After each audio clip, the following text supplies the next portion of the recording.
Seberapa bermasalah orang perfeksionis dalam punya hubungan nih? Percintaan gitu. Ngaruh gak sih sebenarnya? Itu ngaruh bisa dalam berbagai bentuk. Jangan terlalu buru-buru nyelesain masalah, habis ini ada masalah lain kok. Itu gimana maksudnya? Emang orang banyak masalah ya kayaknya. Gimana tuh? Kita kan gak suka punya masalah ya Bang ya. Banyak orang tuh menghindari obrolan yang penting karena dia ngerasa obrolan tuh akan membuat dia ngerasa uncomfortable, canggung gitu. Jadi kita belajar untuk menyelesaikan masalah oke, tapi juga bisa belajar tetap bisa bahagia meskipun masih ada masalah. Oh, karena itu emang gak akan ada habisnya. Emang gak akan ada habisnya. Selalu ada masalah dalam hidup ini. Tapi untuk memutus cuma perlu satu orang yang berhenti berusaha. Hubungan tuh akan rusak gitu. Makanya untuk ngomongin hubungan, pertama yang gue harus tanya adalah kedua-duanya masih mau berusaha atau enggak. Seberapa banyak yang sebenarnya tidak sadar tapi? Lumayan, mungkin 30% atau 40% ya. Iya. Dari klien-klien yang datang. Ketika digali baru sadar tuh. Iya. Ternyata bukan perfeksionisme nih. Ternyata ini nih. Nah jadi psikolog juga harus pintar ngeliatnya. Kadang kalau kita lengah, kita malah terbawa tuh ke siklus overthinking dia. Kita diajak mikirin ini, diajak mikirin itu, diajak mikirin itu. Sebenarnya kita harus kembali mengembalikan dia ke track sesungguhnya. Kita nggak usah bingung terlalu banyak mikir ini. Kita tentang fokus mikirin apa yang lo harus lakuin selanjutnya. Oke, artinya kalau dia datang, ya nih nggak beres-beres presentasi gue nih, bukannya kita mikirin kayak, iya cara ngeberesinnya supaya bukan ke situ ya, tapi lebih ke kayaknya akarnya dirasa takut mengecewakan orang gitu. Benar. Jadi kayak kita jangan ngikutin, oke persiapan A, persiapan B, ya habiskan waktu konselingnya cuma mikirin itu doang gitu kan. Oh, I see. Kita biasanya tanya, memangnya kenapa sih harus sempurna banget? Psikolog kan tugas utamanya adalah bertanya. Pertanyaan inilah yang akan menggali dia untuk ngelihat ke dirinya dia. Oke. Dia mulai mikir tuh, ya juga ya, kenapa harus sempurna ya? Padahal ini project gak gede-gede banget. Padahal bos gue juga orangnya baik. Tapi kenapa ada needs buat gue untuk membuat semuanya sempurna? Nah dari situ muncul topik-topik baru gitu. Oh mungkin dari orang tua. Mungkin dari orang tua yang gimana? Perfeksionis, yang strict, itu bisa kayak gitu. Seberapa bermasalah orang perfeksionis dalam punya hubungan nih? Percintaan gitu. Ngaruh gak sih sebenarnya? Itu ngaruh bisa dalam berbagai bentuk. Salah satunya adalah memberi beban yang tidak perlu ke pasangannya. Contoh nih, misalkan si A pengen semua track hidupnya sempurna. Dari pacaran, lamaran, menikah, dan lainnya. Karena semua hal sebenarnya juga gak mungkin sempurna, pasti akan ada yang berantakan dong. Tapi kadang dia ngerasa berantakan itu bukan karena ya realita dunia ada yang berhasil dan enggak, tapi karena kesalahan dia. Itu kan ciri orang perfeksionisme, itu kan. Selain dia membebankan ke dirinya, dia bebankan juga ke pasangannya. Sehingga itu menaruh constraint yang nggak perlu dalam hubungan tuh, sehingga hubungannya beneran jadi berantakan gitu. Dia takut membuat hubungannya berantakan. Dia takut ada hal yang membuat hubungannya berantakan, sehingga dia membuat semuanya menjadi perfect. Padahal obsesi untuk membuat perfect itu yang malah membuat hubungannya semakin berantakan. Karena jadi nggak santai ya? Nggak santai gitu kan. Ya ada kan klien yang kayak ketemu pasangannya aja tegang gitu ya. Ketemu suaminya, ketemu istrinya, malah dipenuhi dengan perasaan tidak nyaman. Karena dengan ketakutan, mungkin suaminya marah, disenggol dikit, emosian, atau mungkin takut dengan kekecewaan yang disampaikan oleh istrinya. Nah, banyak hal dari hubungan-hubungan ini itu yang akhirnya berujung ke permasalahan, konflik. Biasanya gue sering nanya ke klien gue, ini kan kita ngomongin hubungan, kita ngomongin tentang suatu hal yang lo jalin dengan harapan lo bahagia. Kenapa hubungan harus se-complicated ini? Kenapa lo sebegitu terganggunya dengan masalah-masalah ini? Gitu. Jadi sebenarnya nggak penting gitu maksudnya? Sebenarnya penting, cuma kalau diurai mungkin tidak sepenting itu gitu kali ya. Tidak lebih penting dari hubungannya sendiri. Ya, tidak lebih penting dari hubungan sendiri. Masa kita ngomongin tentang apa sih? Biasa kan konflik bapak ibu kan handuk basah ditaruh di kasur. Apakah penting kita mempermasalahkan itu sampai harus menaruh beban ke hubungan kita? Kayak gitu sih. Terus nih ada tulisan di IG. Kapan sebaiknya menyerah ketika lanjut berjuang sudah lebih menyakitkan daripada melepas? Ini adalah indikasi kalau orang harus nyerah. Ketika lanjut berjuang lebih sakit daripada melepas. Gimana kita bisa tahu ya? Kan lanjut berjuang belum terjadi. Apa gimana tuh maksudnya? Gini, kita pakai konteks hubungan aja kali ya. Kan tadi lagi ngobrolin hubungan. Orang tuh kan sering nanya ya. Orang tuh sering nanya ke psikolognya nih. Kayak, menurut Mas Nago ini masih layak dilanjutin atau enggak sih? Soal hubungan lah ini ya. Oke. Menurut Mas Nago, gue harus lanjut berusaha atau enggak gitu ya. Pertanyaan yang pertama gue tanya adalah, satu, lo mau berusaha atau enggak? Kedua, pasangan lo juga mau berusaha atau enggak gitu. Karena kalau salah satu pasangan enggak berusaha, ya sama aja bohong gitu. Gue sering analoginya kayak jembatan tuh. Kalau jembatan tuh kan untuk bisa terbangun, terjalin, itu kan butuh kedua belah pihak ya. Dari sini ngelempar tali, dari sini ngikat dan ngebalikin talinya sampai jembatan tuh jadi. Tapi untuk memutus cuma perlu satu orang yang berhenti berusaha. Hubungan tuh akan rusak gitu. Makanya untuk ngomongin hubungan, pertama yang gue harus tanya adalah kedua-duanya masih mau berusaha atau enggak. Kalau masih, baru kita ngomongin tentang dianya sendiri. Dia ini masih mau lanjut sampai kapan untuk berusaha gitu. Karena gini, kita nggak pernah benar-benar tahu apakah hubungan ini bisa membaik atau enggak. Apakah si pasangan lo bisa berubah jadi baik atau enggak? Gue selalu bilang kayak, ya mungkin aja cowok lo yang suka selingkuh tuh bisa aja tiba-tiba setia. Tapi kalau itu terjadinya 5 tahun lagi, 10 tahun lagi, lo bisa tahan gak segitu? Jadi kadang mempertahankan itu jauh lebih banyak menghabiskan resource kita, tenaga, waktu, perhatian dibandingkan melepas. Gitu sih. Dan kalau memang sudah lebih melelahkan daripada melepas, mending lepas aja. Mending lepas aja gitu. Tapi gue nggak berani bilang ngomong gitu bang. Iya paham sih. Karena kan keputusan harus dari klien. Iya. Gue cuma membantu memberikan konsekuensinya. Iya, kalau berani ngomong gitu suaminya nyamperin pasti. Iya. Lu ngomong apa kemarin? Ngetok-ngetok ini kenapa istri gue disuruh nyerahin gue gitu kan? Menarik juga ya. Kadang orang tuh apa yang menyebabkan orang udah tahu dia bersama orang yang tidak baik lah katakanlah. Udah tahu berkali-kali melakukan kesalahan tapi gak berubah-berubah. Iya. Udah tahu, udah dalam kepalanya udah tahu nih kalau gue lanjutin ya gue tiap hari sakit juga sama manusia ini gitu. Tapi tetap nggak mau ngelepas. Dia tahu nih. Lanjut berjuang udah pasti lebih menyakitkan. Melepas akan jauh lebih baik, tapi tetap nggak mau. Banyak kan yang kayak gitu kan? Banyak. Apa sebenarnya permasalahannya? Alasan utamanya adalah karena meskipun sakit, tapi ini familiar. Oke, biasa. Sudah biasa. Iya, artinya dia sudah sakit, tapi dia sudah expected dengan sakitnya itu. Ya suami gue bakal kayak gini, gue sakit. Suami gue bakal marahin gue sakit. Suami gue bakal mukul gue sakit. Tapi ketika dia, let's say cerai, kita nggak tahu sakitnya bakal kayak gimana. Kesepian, judgement sosial, itu banyak tuh, ya kan? Orang yang lu kok sudah menjanda dan seterusnya gitu. Atau beban mengurus anak sendiri. Atau soal ekonomi malah. Soal ekonomi.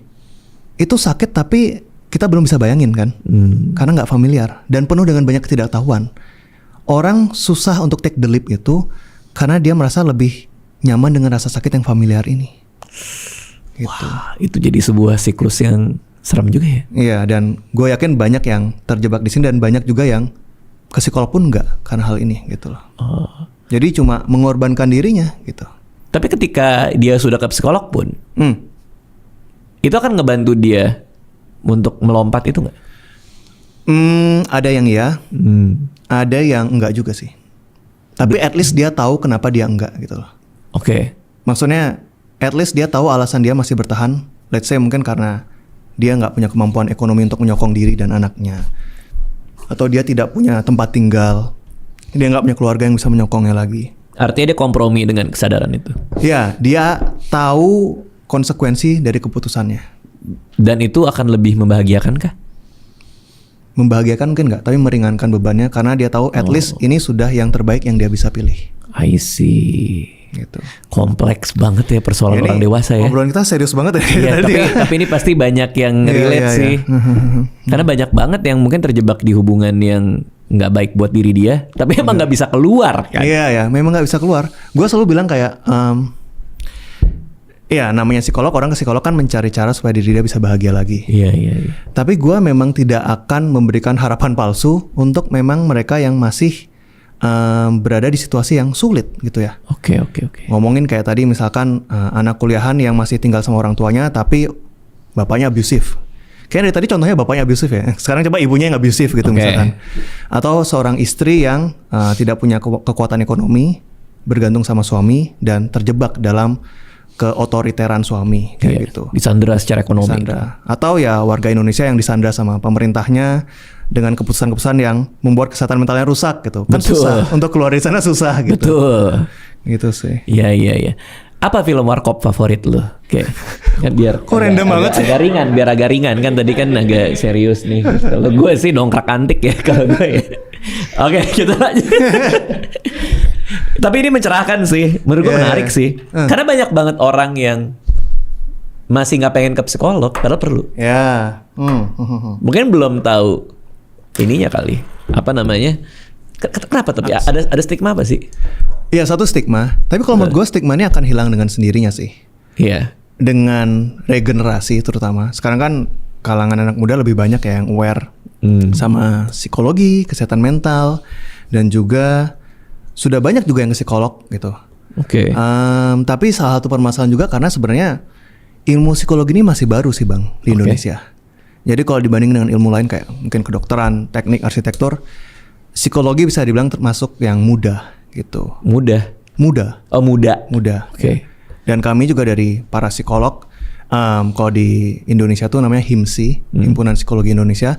Kita juga masih sedang merancang bagaimana supaya awareness masyarakat ini satu tinggi akan kesehatan mental dan mau take action. Kedua juga para psikolognya siap gitu. Karena kan sekarang kita juga masih going through perubahan kurikulum menjadi psikolog dengan harapan bisa melahirkan psikolog-psikolog yang berkompeten. Yang bagus. Betul. Ya. Kak, gue tuh penasaran.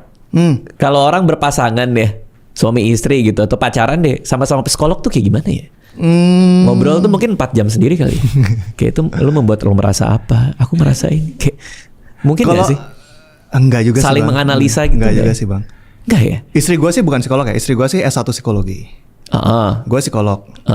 Tapi sejujurnya di rumah tangga kita nggak terlalu banyak ngobrolin tentang ini sih. Bahkan kalau ada masalah pun kalian psikoanalisa nggak tuh? Enggak sih. Capek banget kayak gue abis konseling psikoanalisa klien atau konseling klien, masa ketemu istri lagi juga kayak gitu kan, capek gitu ya. Kalau resolusi konflik pakai metode psikologi juga nggak? Enggak ya? Enggak ya? Ada banyak cara jawab ini Bang. Pertama gini, mungkin ada pasangan yang kayak gitu. Tapi kalau gue sendiri ngerasa kalau gue terlalu memaksakan menggunakan metode-metode itu jadinya nggak genuine sih. Dan dia juga tahu kali. Iya, dan dia juga tahu. Oh, ini kelasnya Pak Bambang nih. Gue lebih suka karena kan pendekatan gue juga pendekatan psikologi yang autentik. Gue lebih suka kalau kita punya konflik aja, marah aja. Lu teriak aja, gue teriak gitu. Bener. Tapi habis itu udah kayak gitu. Gue lebih suka kayak gitu dibandingin kita ngomongin kayak karena kita punya masalah, kita resolusi konflik kayak gini A, B, C, D, E. Tapi dalam proses itu banyak perasaan yang kependem. Karena terlalu ngikutin struktur. Karena terlalu textbook kayak gitu. Gue berusaha supaya semua teori dan insight itu gue punya, tapi gue simpen. Tapi kalau gue menghadapi istri gue, orang lain dan lainnya, gue berusaha untuk ya menjadi manusia pada umumnya. Gitu. Iya. Karena itu ya lebih genuine dan orang juga merasakan ketulusannya gitu kali ya. Paham. Oke, nah jangan terlalu buru-buru nyelesain masalah. Habis ini ada masalah lain kok. Itu gimana maksudnya? Memang orang banyak masalah ya kayaknya. Gimana tuh? Kita kan nggak suka punya masalah ya Bang ya. Kalau punya masalah tuh rasanya nggak enak. Ya. Kita pengen cepet-cepet keluar dari sini. Tapi kadang kita lupa bahwa habis ngelarin masalah ini pun ada masalah baru lagi. Gue pernah ngobrolin sama teman gue yang anak ekonomi gitu ya. Ya kalau pakai analogi duit aja. Pertama ngumpulin dana darurat. Habis itu ngumpulin apa habis itu? Pos-pos lainnya ya. Pos-pos lain, pensiun, pendidikan anak dan lainnya. Setelah terpenuhi investasi, setelah terpenuhi ini dan lainnya. Itu kan satu masalah kita selesaikan, ada masalah baru lagi. Banyak klien datang gue tuh kayak gini. Dia datang nih ya, pertemuan pertama nih. Gini Mas Nago, gue ada masalah sama bos gue. Dia tuh nggak bisa mau menerima input dari gue. ABC, udah Intinya kita berusaha untuk sampaikan dengan cara ABC. Selesai. Pertemuan kedua, dia ngeluh tentang nyokapnya. Mama itu dari dulu selalu kayak gini. Udah jalan dia ngomong 10 menit, gue tanya, bentar, terakhir kita ngomongin bos, itu gimana? Oh itu udah kelar mas, udah selesai gitu. Kita tuh selalu bergerak dari satu masalah ke masalah lain. Kita ngira tuh masalah baru, padahal enggak. Masalah sama nyokap tuh sudah ada dari dia kecil. Cuma karena dia sudah selesai masalah dengan bosnya, matanya terbuka untuk ngeliat masalah yang lain. Jadi kita nggak akan selesai ngelihat masalah, dan kita nggak akan bisa bahagia kalau kita nunggu semua masalah selesai dulu. Paham. Jadi kita belajar untuk menyelesaikan masalah, tapi juga bisa belajar tetap bisa bahagia meskipun masih ada masalah. Karena itu emang nggak akan ada habisnya. Selalu ada masalah dalam hidup ini. Kalau kita nunggu diri kita beri izin untuk bahagia sampai semuanya selesai, ya udah meninggal duluan kita. Betul. Gitu sih. Dan nggak akan pernah happy. Ya nggak pernah happy. Karena kita tahu kayak ini harus selesai nih yang lain nih gitu. Iya. Dan habis selesai tuh kita baru ngeliat kayak, ini udah selesai. Masalah apa lagi nih yang gue perlu selesaiin? Udah selesai gitu. Berarti jadi dewasa tuh seberat itu ya, ternyata ya. Ya. Makanya kan ada buku itu.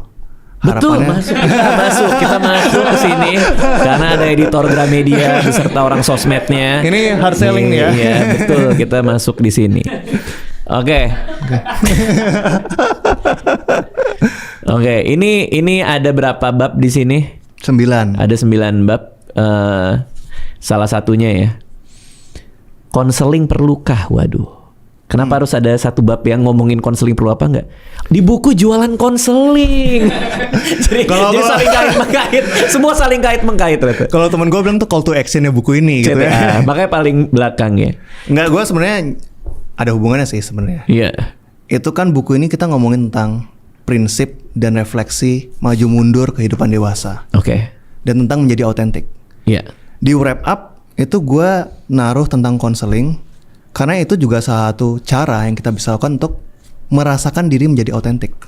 Dalam sesi itu. Ini ceritanya lo sama klien berarti. Itu ceritanya gue sih. Mirip atau enggak ya? Mirip sih. Udah berapa tahun berarti buka praktek ini? Gue lulus 2018 sih. Sekarang 2024, 6 tahun sih. Masih ingat gak konseling pertama waktu itu? Melayani orang yang seperti apa, masih ingat gak? Sejujurnya klien pertama gue masih sampai sekarang. Sampai sekarang? Masih. Tapi on off gitu ya. Maksudnya kayak tergantung kebutuhan gitu. Iya, maksudnya di awal tuh lumayan intens, seminggu sekali, terus berjarak kan, udah mulai bisa handle sebulan sekali, terus tahun nggak ada kabar. Tiba-tiba datang lagi, 6 bulan nggak ada kabar, 2 tahun nggak ada kabar, datang lagi, kayak gitu sih. Karena itu kan udah lama ya, udah 6 tahun praktek. Masih ingat gak lo yang praktek-praktek awal di mana kayaknya gue salah deh tadi metodenya? Pasti ada dong. Pasti ada sih. Pernah kayak gitu tapi? Gue ngaku gue pasti di awal praktek banyak kesalahan juga sih pastinya. Tapi pas dia datang lagi bilang gak? Yang kemarin lupain aja ya itu. Mungkin dia gak nyadar ya. Mungkin dia gak nyadar kalau gue salah kali ya. Dia gak nyadar sih sebenarnya. Tapi dengan seiring pengalaman pasti ini ya, lama-lama jadi evolve sendiri ya. Iya. Sebagai seorang konselor. Sebenarnya yang gua rasa paling sering terjadi adalah yang tadi itu sih sebenarnya. Waktu awal lulus tuh kan jadi psikolog tuh kita kepalanya masih textbook banget ya. Betul. Kayak orang itu masalah ini harus diselesaikan dengan kayak gini. Masalah adiksi harus guideline-nya kayak gini gitu. Kita lupa kalau kita tuh berhadapan sama manusia gitu. Betul. Nah seiring proses gua baru nyadar bahwa mungkin teknik fancy ABC itu nggak terlalu penting-penting banget. Tapi yang penting tuh relasi kita sama si klien ini. Nah kalau di buku itu gue cerita tentang, gue analogin sama sushi. Sushi, Sushi itu kan apa sih terjemahan harfiahnya itu sebenarnya nasi yang diberi cuka. Jadi sebenarnya yang menjadi base-nya, fondasinya adalah nasi itu. Nggak peduli seberapa fancy ikannya, seberapa segar gimana, tapi kalau nasinya jelek, rasanya nggak enak. Dalam konseling juga gitu. Nggak peduli kita pakai teknik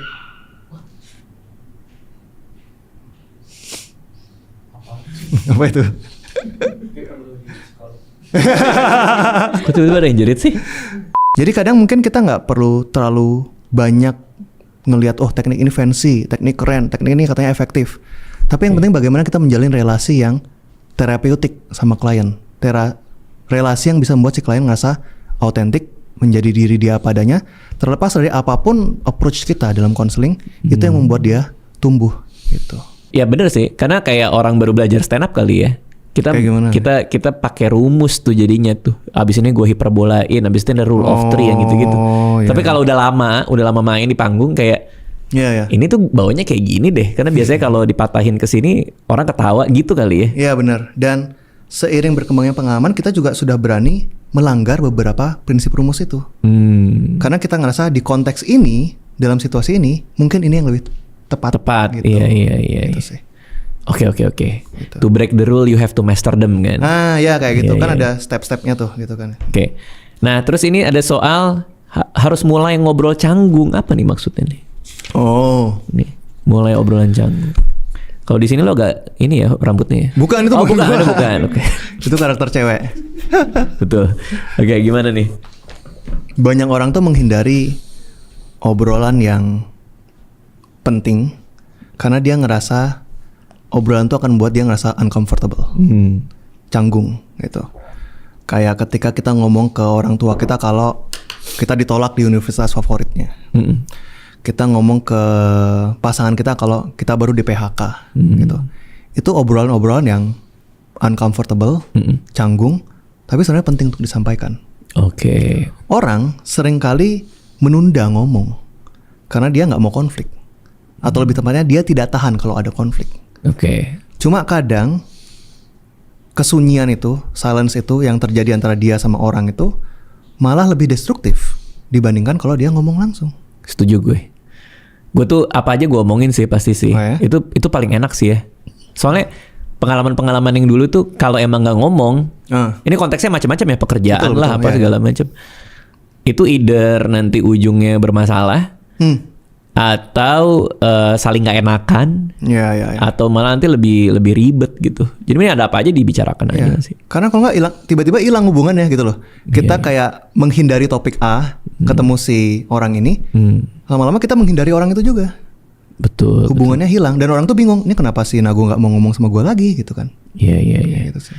Oke, tapi susah juga ya memulai obrolan canggung itu ya. Ya memang. Maksain diri atau apa? Kayak itu habit aja, masalah habit berarti. Gue biasanya ngarahin klien gue untuk berjenjang. Biasanya yang paling susah selalu orang tua. Gue selalu bilang kalau orang tua itu adalah bos terakhir kayaknya dalam hidup kita. Bener. Karena semua isu psikologis kita tuh pasti root back ke mereka. Ya mau nggak mau karena kan kecilnya sama mereka ya. Iya, mereka orang pertama yang kita ajak berelasi dalam hidup ini. Iya betul lagi. Lebih susah orang tua. Lebih bisa mungkin sama orang-orang yang kita sering temui sehari-hari, rekan kerja, pasangan, teman-teman kayak gitu. Lebih mudah lagi sama strangers atau sama psikolog yang baru ditemuin. Ya psikolognya nggak mungkin marah dong kalau misalkan diungkapkan gitu kan. Iya. Jadi bertahap. Pertama dalam sesi konseling bisa nggak lo menyampaikan hal yang lo nggak setuju dalam konseling ini? Oke, bisa. Next kita coba ke teman lo. Udah mulai terbiasa dengan perasaan tidak nyaman tuh, kita coba ke orang tua lo. Sehingga dia pelan-pelan belajar menjadi otentik dengan siapapun yang dia temui. Kayak gitu. Oke. Gitu. Oke, terakhir nih. Apa komen paling nyebelin di IG? Kan sering bikin konten tuh. Suka nggak? Ada nggak? Gue keinget 2 sih. Oh ada 2 bahkan? Ya. Lucunya kan gue konten kesehatan mental ya. Iya. Konten-konten pengembangan diri. Iya. Ada aja orang yang ngajak berantem gitu loh maksudnya. Gue nggak bahas politik, gue nggak bahas apa, tapi masih aja diajak berantem gitu. Dengan cara? Pertama ini, gue ngomongin tentang pacaran tuh nggak mesti menikah. Oke. Karena banyak orang ngerasa kalau pacaran tuh ujung-ujungnya putus itu gagal. Oke. Karena nggak menikah. Oke. Padahal mungkin pacarnya berhasil. Berhasil apa? Berhasil memahami satu sama lain bahwa kalian nggak cocok menikah. I see. Oke, lalu? Cuma buat sebagian orang yang mungkin juga konservatif, itu kan bukan suatu prinsip yang bisa mereka pegang dalam hidupnya. Oh, I see. Pacaran kan sudah tahu satu sama lain, mestinya dipertanggungjawabkan dengan menikah dong. Nah itu dihujat gitu. Entah kenapa algoritmanya sampai ke mereka gitu ya. Oh, I see. Oke, itu satu. Itu satu. Yang kedua, waktu di TikTok. Oh, TikTok mah. Aplikasi ya, gitu lah ya. Macam-macam itu. Gua waktu itu ngedibang mitos-mitos psikologi. Ya kan ada banyak tuh psikologi mengatakan. Oke. Ya, apa yang didibang? Waktu itu lagi rame bilang psikologi mengatakan kalau ada orang muncul di mimpi lo, artinya orang itu lagi mikirin lo. Oke. Kan nggak make sense kan? Sebenarnya mimpi itu kan ya cuma remah-remah dari sisa informasi kehidupan kita di siang hari yang somehow terconnected jadi story di waktu kita tidur. Oke. Kan gue di bank tuh doh. Gue bilang kayak sebenarnya nggak kayak gitu. Logika sederhana aja. Kalau kita mimpiin Pak Jokowi, bukan berarti Pak Jokowi mikirin kita gitu kan. Tapi di komen tuh nggak kayak gitu. Beda. Kalau Pak Jokowi belum punya ikatan batin sama kita. Kalau pasangan punya. Jadi omongan psikolog ini nggak bener. Tolong belajar psikologi lagi. Dia bilang gitu. Terlalu kocak ya orang kadang-kadang ya. Iya, tapi ya begitulah ya. Itu sih. Nih, kalau yang ini terakhir banget deh. Kalau orang bohong nengok ke kanan atas. Itu gimana tuh? Itu dulu populer banget ya. Yeah. NLP ya, betul ya? Nggak tahu. Iya, iya. Itu pseudoscience sih sebenarnya. Bisa iya, bisa enggak, atau malah enggak. Kalau di kacamata psikologi secara saintifik enggak sih sebenarnya. Oke. Seingat gue ya itu enggak tidak teruji secara valid dan reliable. Sama kayak MBTI itu kan ramai tuh. MBTI itu NTFC, BC, ini NaCl, ABCD, NaCl, natrium klorid. Tapi banyak yang percaya tahu. Gue juga sempet ikut tes kayak gitu tuh. INTP. Iya. Berarti bahwa artinya kita hanya memilih untuk masuk kategori, tapi belum pasti itu atau gimana tuh maksudnya? Kalau kita ngomongin tes psikologi, ya, untuk bisa dikategorikan sebagai tes psikologi yang sah, itu harus valid dan reliable. Valid artinya bisa mengukur apa yang semestinya diukur. Reliable, ya bisa mengukur hal tersebut dengan akurat beberapa kali. Nah MBTI itu nggak masuk itu, nggak melewati uji itu, gitu. Gue sih selalu bilang ya kalau itu cocok, hanya untuk for fun lah ya, untuk memahami diri seru-seruan. Kayak apa sih Harry Potter Sorting Hat itu loh. Iya, lo Gryffindor. Ya kayak gitu. Ini ya, tahu. Itu ya sah-sah aja, silakan aja. Tapi jangan pakai itu sebagai pedoman hidup lo. Paham. Gitu. Kayak misalnya gue buka lowongan kerja hanya INTP gitu ya. Iya, itu jangan. Gitu. Iya. Tapi ada sih beberapa tes psikologi populer yang lumayan valid. Misalkan kayak Big Five Personality. Itu lumayan valid. Itu juga populer sebenarnya di luar. Tapi orang-orang lebih seru MBTI sih. Karena kan kita suka merasa dimengerti dan dikotak-kotakan gue ini gitu, gitu sih. Terima kasih Nago Tejena. Kalau misalnya ada yang mau tahu lebih banyak bisa kemana? Mungkin gue lebih aktif di Instagram sih. Di Instagram. Nago Tejena. Gitu. Nggak di mirroring ke TikTok? Takut ribut. Bisa. Yang lebih aktif sih Instagram, TikTok sama X atau Twitter sih. Masih Twitteran? Masih sih. Secara psikologis gimana karakter orang-orang TikTok? Berantem mulu kan? Calon klien sih sebenarnya. Calon klien, iya. Karena Twitter kan biasanya banyak orang yang mengungkapkan masalahnya gitu. Betul. Nah bukunya udah bisa dibeli di toko-toko buku? Di Gramedia terdekat. Di Gramedia terdekat, luar biasa. Gak apa-apa sih sebenarnya sih bilang toko buku lain. Gitu ya, nggak boleh ya? Boleh kan penerbitnya. Oh ya, ulang. Iya, bisa didapatkan di toko-toko buku kan. Iya, betul. Gak hanya Gramedia kan. Tapi diterbitinnya hanya di Gramedia. Betul. Tuh editornya senyum-senyum. Thank you semuanya ya, makasih udah nonton.